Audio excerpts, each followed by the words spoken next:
everyone. Welcome to another session with the Pitt River Health Service Diabetes Education. I'm Theresa Garnero. I'm one of the Diabetes Care and Education Specialists. And with me is, as always, I'm Stephanie Bouquet. I am a registered dietitian and also a certified care and education specialist, diabetes care and education specialist. Right on. So we're going to give you a quick the top 10 ways to improve your blood sugar and weight. You know, it's nice to get the bonus of your efforts working on two different things. And so the way this one-page PDF is set up is to sort of be like a check-in sheet for yourself. It's a weekly progress check-in, and it has the 5 columns are Monday, Tuesday, Wednesday, Thursday, and then there's Friday, Saturday, and Sunday lumped together. So you could put check marks or write in this column however you like. So basically pick an area that you would like to focus on, and then check off the days of the week that you accomplish it. So starting with number 1, probably the best way to manage both blood sugar and weight is to track it, to write it down. And I mean, anything that you write down, you're going to automatically improve. Including finances. Absolutely. It's that feedback loop, right? Right, exactly. And there's some individuals that feel really comfortable just getting a pad and paper, fancy notebook, and tracking. They might want to track everything they're eating, or maybe they just want to track what they feel is causing their blood sugars to go up, whatever it may be. Or there are also some great opportunities online. If you're tech savvy, there's lots of tracking apps that can be used as well. My favorite, in case you want to know, is an app called Chronometer. How do you spell that? Chronometer. There's an O in there. Chronometer. Oh, okay. Great. It's easy to use, but also it has a lot of great information. So it's educational as well as being able to track. You know, technology can really help because this can be burdensome. And that's why one of the things that we recommend is just to try and do it for a week.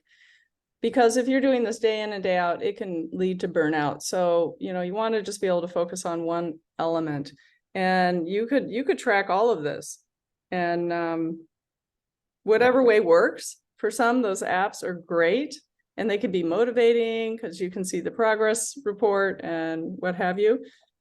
Or you could use something simple like this one-page sheet. So thanks for that resource, Stephanie. Sure.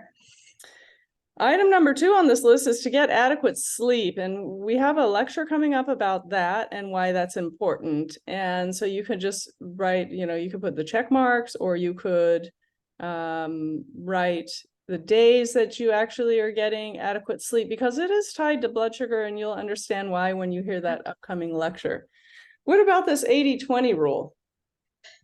Well, it's just a good analogy in terms of no one's perfect 100% of the time. And if we tell ourselves, oh, I'm going to eat perfectly for 100% of the time, what happens when we don't? Well, we give up. Right. And we don't want that to happen, right? So this allows us a little bit of wiggle room. So if 80% of the time we're kind of sticking with healthy eating habits, choosing foods that are going to be best for our body, then there is some time to throw in some of our vices, 20% of the time. And I always think about this rule right around holiday time. When a holiday comes up, is that, there are certain things that maybe are only made, once a year. And so to allow yourself to have a portion of it and enjoy it is great. And then it's kind of gone, and instead of feeling restricted and that type of thing. I have a trick to really look at this 80-20 rule. So if you think of the fingers on your hand representing 20%, and then you look at the things that you eat, if you have breakfast, lunch, and dinner, and 2 snacks, it's like in this example, if you're talking about eating, could 4 of those choices actually be more mindful? And that's kind of one way. It's like, okay, well, I know I shouldn't have eaten that. then you're one leg down and the rest has got to be smooth sailing. And, like Stephanie said, if it doesn't pan out, okay, there's always the next meal, but it's certainly, Right. it's a way to give yourself that feedback. Great. That's a great example. I like All that. right. Have to use that. All right. Item number 4, building up your exercise to 30 minutes, 5 days a week. And that includes strength training 2 times in a week. Why is that? Well, if you remember from one of our past talks, we talked about the different kinds of exercise, and strength training is the kind where we're actually building our muscle mass. And what the muscle does is it actually makes the insulin in our body work better. So that's what strength training can do. It makes the insulin in our body work better. It also keeps that muscle mass so that we burn calories at a higher rate all the time, even when we're sitting looking at a screen. Even when we're sleeping. Even when we're sleeping. You got Yeah. it. You got it. So Okay. it's important to have that combination, working our heart aerobically, taking a nice walk or whatever it may be, but really throwing in that strength training a couple times a week. So again, if you didn't want to focus on necessarily your eating patterns, you could focus on exercise in this example. So you could make photocopies of this and mix it up for different weeks. It could be 1 week out of the month that you're gonna sort of fine tune any one of these areas. Managing carbohydrate intake is item number 5, and the reason that is what you eat obviously is going to impact your blood sugar levels, and so if you're really paying attention and learning, and I know I understand, I learn things pretty much every day about how much carbohydrate is in this thing that I'm eating. It's pretty remarkable. You'd think at this point I'd have a good sense of it, but it's always a moving target. So if you're feeling like I really don't have this carb thing down, it's okay. There's always something more to learn.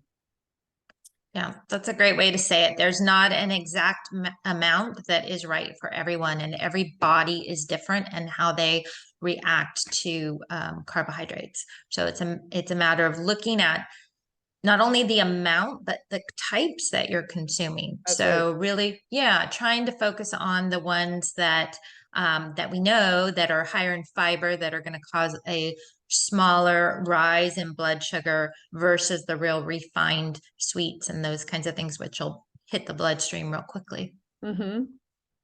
Yeah, and if you have questions about this, definitely see a registered dietitian like Stephanie. It's part of a standard of care for you to do so, at least initially upon diagnosis, or if you've not seen one, or once a year if you just need a little refresher. So that's part of the standards that need to happen. A lot of people do not see a dietitian. It's sort of like I liken it to giving the car keys to a teenager without any lessons. Have fun, it's like, wait a minute. Goodness.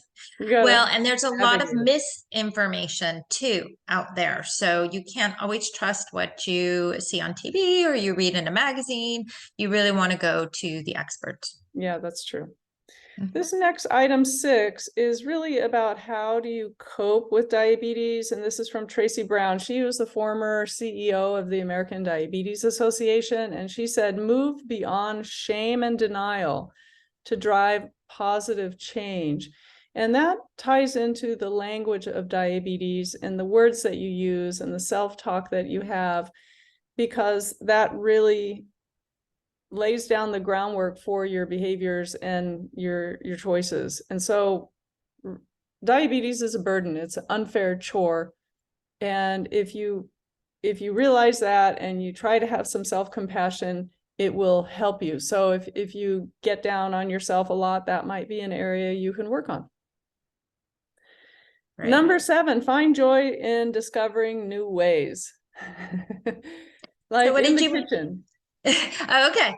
So I was thinking, what do you mean by that? But right, finding joy in different things that you may be used to eating a certain way, and all of a sudden you might find that you need to change that. And so is that what you kind of mean in terms Yeah, of the or try a kitchen? new veggie once a week, or try a different kind of fruit once a week, or what about a different kind of exercise? Can you go to a different class, or maybe learn yoga or Pilates or Tai Chi, or, just mix it up, in other words, and have some fun and being curious to see what might stimulate some new fun ways to be healthy. That's what that's about. And you might just enjoy it. That's the other part of that, right? Yep. Yeah, definitely. And Sure. because the joy thing, that also, if you're happy and you're more lighthearted, that actually lowers blood sugar. Laughing lowers blood sugar. So if you can find joy and laugh about it, it's going to help you all the way around as well. Managing stress is number 8. And another standard of care is seeing a mental health professional. Diabetes is a lot to juggle. And if you also have stress in the family, you've got stress at work, you're dealing with other health issues, financial stress, that kind of thing, it can add up and raise blood sugar. So managing stress is really important. And you can do that in a number of ways, through meditation, through walking, through listening to music. I mean, taking a bubble bath, what helps yourself best. And working with either a licensed clinical social worker or a psychologist, any kind of mental health professional is really the standard. And I know a lot of people are like, no, I'm not going to go see a psychiatrist or psychologist. I'm not going to talk to a social worker. I'm fine. And really, you could be missing out on the key that turns this into less of a burden.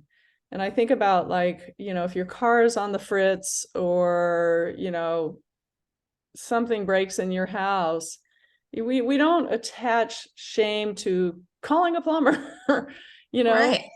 Right.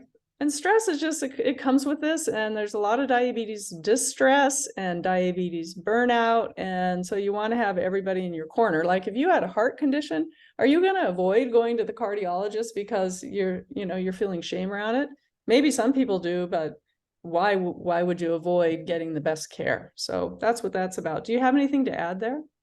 All I was going to say, of all the things that we've mentioned so far, I feel like this should be number 1.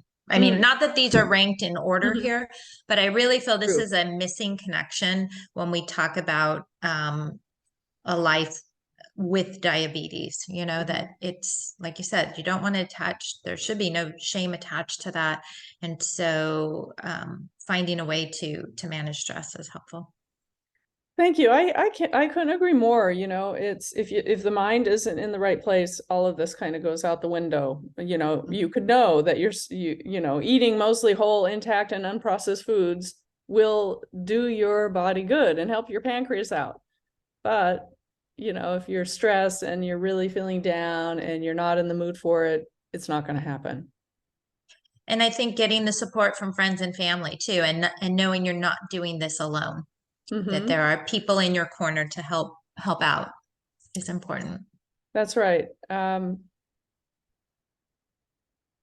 think we used to call family members that they had type 3 because diabetes affects the whole family. So really getting your support on your support network in place, and if there's someone in the family, it might be your partner, if they're helpful or not helpful, talking it out, asking for what might work well, or working with the mental health professionals to come up with a plan, because the last thing you want is somebody to say, well, are you low again? It's like, wait a minute, I'm just having a bad day. This has nothing to do with diabetes. So, telling your friends and your family what you do want to happen can also help you as well. At least be a lot less frustrated with their response. And just on a personal note too, coming from a source of being a support person for my husband who has diabetes, it really is helpful on that end as well, that the person that's trying to support wants to support, but if they're met with resistance, it makes it very challenging. So it's really a win-win situation if the person that has diabetes really mentions, this is what I need help with, this is what I need your support with, and then they can meet in the middle. Excellent. Okay, that's a wrap for this talk, and we'll see you in the next one. Thanks for listening. Bye.